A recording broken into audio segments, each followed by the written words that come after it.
İnkişaf və Təhsil Mərkəzinin təşkilatçılığı ilə Marniyeli Bələdiyyəsinin Alget kəndində yerləşən 9 aprel 20 yanvar qəhrəmanlarının xatirəsinə ucadılmış abidə önünə gül dəstələri qoyulub, vətənin azadlığı uğrunda canlarından keçmiş qəhrəmanların xatirəsi dərin ehtiramla yad edilib.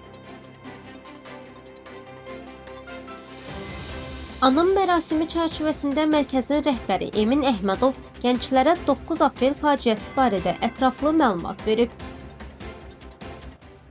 Bildiyimiz kimi bugün 9 aprel Gürcüstan müstəqilliyinə uğrunda həlak olanları yad edirik və hər il olduğu kimi bu il də Marniyeli Algeti kəndində 20 yanvar və 9 aprel şəhidlərinin xatirəsinə yaradılmış abidəyi yad etdik. Gənclərlə bir yerdə həmən bu tarix haqqında məlumat verdik. Gənclərimiz bu tarixi unutmamalıdırlar. Ona görə də bugün buradaydıq. Allah bütün vətənimiz üçün canından keçənlərə rəhmət eləsin.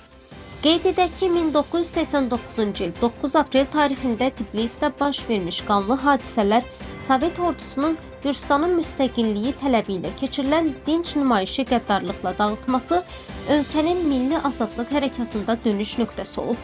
Həmin faciəli gecədə 21 nəfər həyatını itirib, 427 nəfər isə yaralanıb.